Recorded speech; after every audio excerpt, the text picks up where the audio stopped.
Once Sith by Freezer 700. Prelude. Echoes of commands filled the comlinks of every soldier in the fortress. Blaster fire can be heard screaming across the multi-level decks, sounds of earth shaking with the foundation of the very fortress bearing the brunt of the earth assault. Men and women charged to their positions, their rifles laid heavy in their hands. Sweat dripped from each of their brows as the thudding against the door grew louder, closer, louder, closer. An officer yells out to the guards one final hope-inspired speech, but the noise of their hearts pounding in their chest blocks out his notions of heroism. Explosion after explosion. Smoke fills the hallway where the door once was. Blaster fire of red and green exchange past each other through the thick smoke. Neither side can see who they're shooting, but the orders are clear. "Kill Lord Dementris!" The hallway soldiers roar with murderous intent. "Hold! We will not disservice Our Lady this day. She will come and prove your worth." The officer rings back out. A lightsaber emerges from the hail of fire and smoke. It swoops through, cutting the very air in all of its crimson red glory. The officer stands. His battle rifle grows cold in his hands, and his body, his very life essence, drains away from him. The blaster he carried, the very blaster he would use as a shield for his people, drops, anchoring itself to the floor. He gazes down and sees the blade has pierced his heart. Humming a murderous tune, the lightsaber remains still as it levitates into the chest of the officer. The noise of battle escapes his mind, for he can no longer hear anything but the sound of this murderous blade as it steals his very soul. Pulling back his lightsaber through the force, emerges a man from the smoke. Clad in black, he sports long, protruding shoulder pauldrons, with a long black cape that bore the purple insignia of his noble house, a symbol of cackling lightning around an ornate gemstone. Purple and black liveries along his armor, his bald head lay open, his dark skin chivalrously exposing the battle scars he had won through the decades of warfare. His eyes glow a sinister yellow associated with all who embrace the dark side.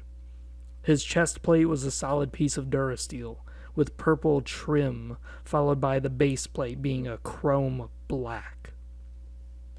His pants and his very tabard shared the same threads as if one piece, each with dangling purple fetishes to embellish his nobility. In a pure orgy of violence, he goes about leaping at inhuman speeds from soldier to soldier, cutting through every single one effortlessly.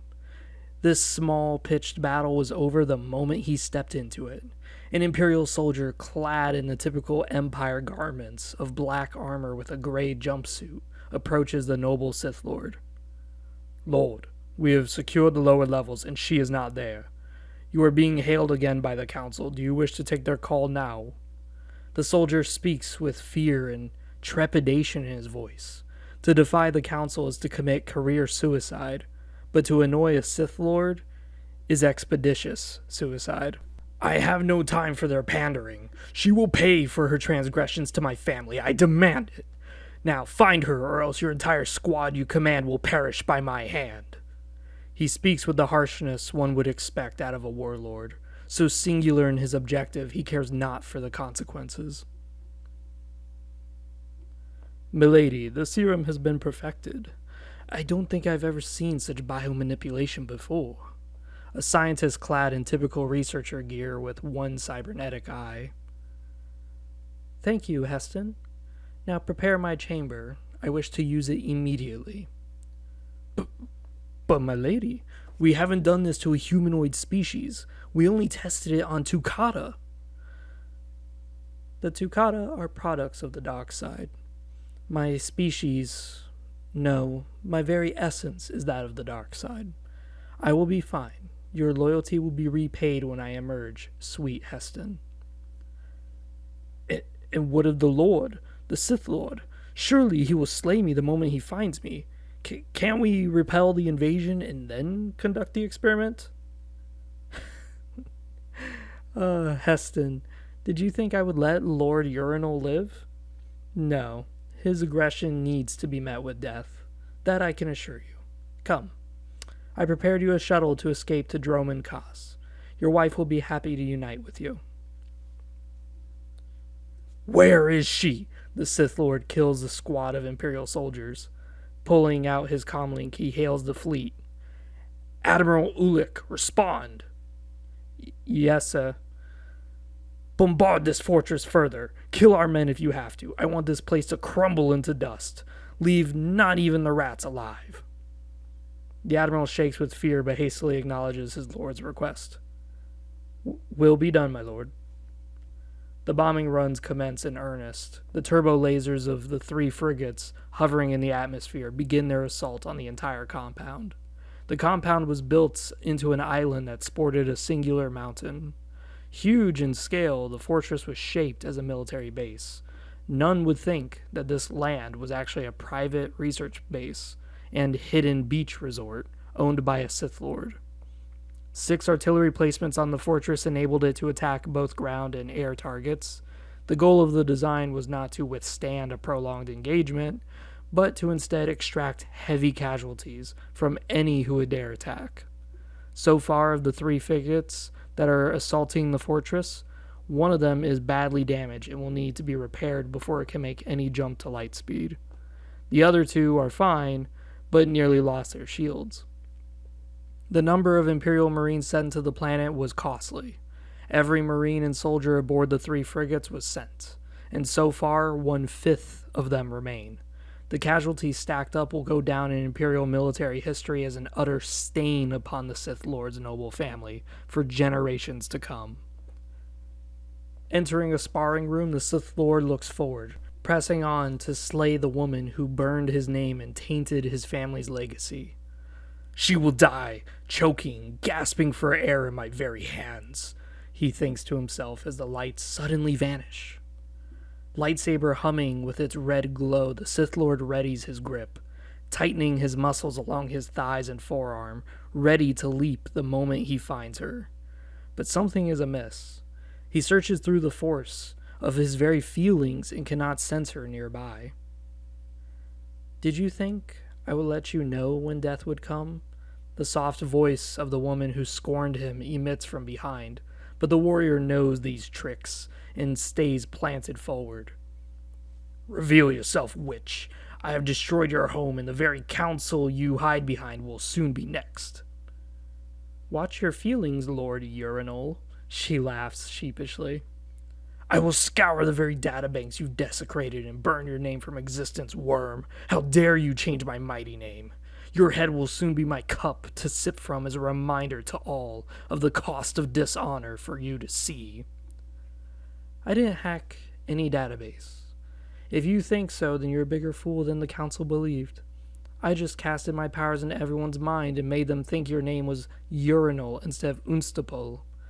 After all, your family has been on the high road a little too long. Someone needed to remind you brutes of what real power tasted like. The Sith Lord started swinging his blade wildly in the dark, hoping to hit her somehow. Her words were like daggers to his soul. None may call me a fool once I have your head. Show yourself. Ha! Here then. Face your final humiliation. The lights sparked back to life. Laying before the Sith Lord is the woman he sought after, the one he so passionately hated. Her crimson skin with smooth, elongated red hair overflowing across her shoulders and back. Her form was slender, with a perfect hourglass figure that so many women would die for. Indeed, in her youth, many opponents tried their best to maim her. Yet all would fail, as she proved far too powerful and far too cunning for their machinations. Her body was hidden well in the robes of darkness. Only visible body part was her head, and even then the details were blurry. The Sith Lord thought nothing of it, only assuming it was due to the distance and age that he couldn't see her in clearer detail. Darting out in his fullest might, the Sith Lord Unstapol clashes blades with the woman. Shocked by her strength as she locks blades with him, not giving in to his surprise, He twists his body for leverage, forcing his blade with all of his weight down onto his opponent. In a surprising twist of counterweight, she shifts her body, letting the lightsabers crash to the ground as she raises her hand, utilizing the force to push her opponent away. His form stays planted like a statue sliding across a frozen river. He looks at her now with a sizable gap between them again. Raising his chin high, he stands tall, laughing and taunting her. "That is the best you can muster? Do you call that strength in the Force? You didn't even knock me off my feet. You should have stayed in this fortress and buried your weaknesses here instead of coming to my home to besmirch a stronger foe, you foolish girl." He lunges again, but this time their lightsabers do not lock. Blow after blow is exchanged. She is on the defense. With each strike he carries out, she barely meets it in time. Sliding his blade away from her body just for him to relentlessly pummel her again, the Sith girl starts to lose ground. The wall now at her back and nowhere to turn against such a strong foe, she has no choice but to meet his blade head on and lock in again. Their lightsabers screech at each other, echoing the hatred in their eyes as their blades become locked in.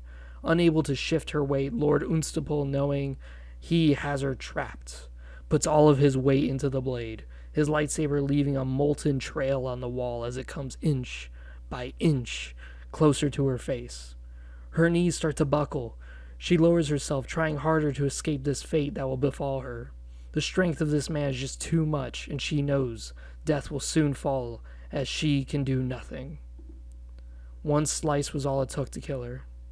Sporting a bright orange gash of molten light across her face and down her chest was a perfect diagonal cut. She lay dead below him. Huffing and recuperating, he channeled his hatred and found sweet victory as she lay at his feet. Gazing at her corpse, the sweet feel of vengeance filled his chest, mixed with the pride that he now vanquished such a strong foe. Gazing at her face now, sporting a molten scar, he chuckles and gets down on his knees to take her head as a trophy. It's in this instant he notices something. Her face is still a blur. The general features are there. Red skin, smooth red hair, but no sweat, no eyelashes, not even a scar from where the blade had struck, just an orange trail. "Did you really think I would fight you in lightsaber combat?" A heavy laugh is heard in the woman's voice. The Lord is shocked to realize that the person laying dead isn't her at all, but someone else. "Here, let me show you your final humiliation. Gaze at the last descendant of the great noble family you come from." The woman's face and body disappeared, replaced by a young warrior, darkened skin with a small afro upon his head. Clad in black armor with purple details, the Sith Lord gazed down in terror as he realized this man, who now lays dead at his feet, was none other than his son. "No! No! Not my boy. You were supposed... I never meant for... Mara, our son, our only son." Tears turn into anger. He stands with his son's lightsaber in his hand, now wielding two lightsabers in hot anger. "Witch, come out here and face me. I'll string you up upon my banner. Armless, legless, voice torn out. You will serve as a reminder to all who hurt my family. Get out of here, now!" A single lightsaber turns on, impaling the durasteel chest plate of the man, his voice lost, the air escaping his breath. The lightsaber quickly turns off, leaving just a molten hole where his heart had laid. Death. I usually prefer to leave my foes demented playthings, but I have no time today, now that you've destroyed my home. If I did have time, I would have stripped you of your memories and turned you into a coward who is scared of your own shadow, forever paranoid that someone would hurt you. Too bad for me, you got the quick way out.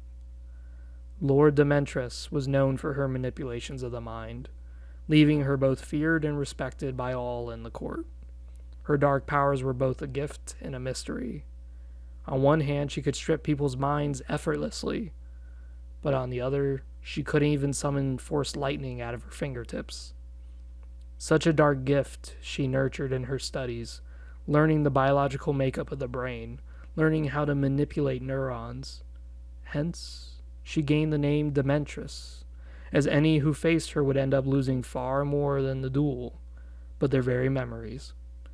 Something that had struck fear in enough Sith Lords that they preferred to ignore her antics, unlike Lord Unstapel, who couldn't take her joke lightly.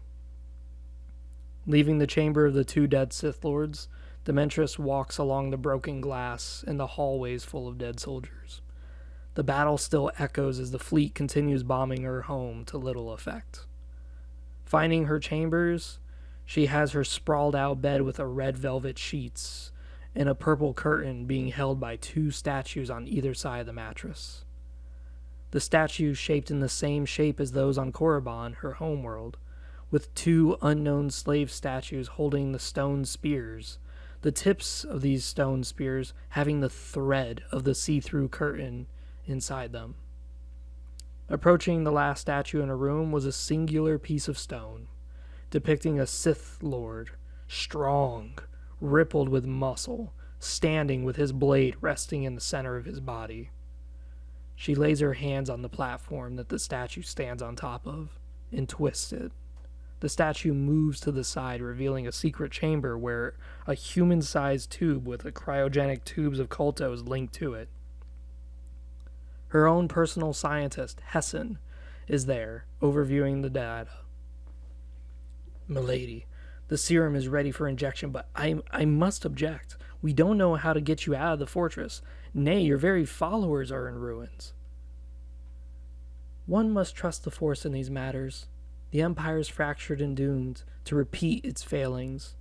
Give me 100 years and I will hopefully emerge to a more enlightened empire, one where bitter rivalries do not stand in our way of success against the Republic." She disrobes, lowering herself into the cold waters of the Kolto. Her body shivering from the experience, she grabs a needle and injects herself with the serum she had concocted. Placing a mask on her head, Hessen lowers her, immersing herself in the Kolto. Hessen begins work on the datapad. "Initializing Kolto," a robotic female voice shouts out for Lord Demetrius to hear. "Kolto initialized. Temperature drop initiated." The Kolto begins to freeze. The feet start first, as the sedation slowly kicks in for Lord Demetrius. An explosion occurs in the lab. "No, what? The fleet just blew up half the mountain? How?" Hessen hastily starts working on putting out the fire in the control panel. "We lost automatic controls, Millie. If you can hear me, we won't be able to get you out for at least..." Lord Demetrius loses consciousness as she sees the panic on her loyal servant's face. Unable to speak, unable to scream, she watches helplessly as his words become hollow and her vision fades to black. "Trapped in a dream," she thinks to herself in her final moments. Thank you all for listening. This is a fan project by me. And for those of you who prefer just to read it without actually having to listen to my voice, that is fine. You can always see it on the Discord all the way at the bottom. And you will find a link to most of the written works that I have made. I hope you all enjoyed. And as always, stay in touch. Comment down below what you guys think. Comment on the Discord too what you guys think. Maybe you guys like it. Maybe you guys don't. Maybe there's something you guys wish to add into it. Let me know down below.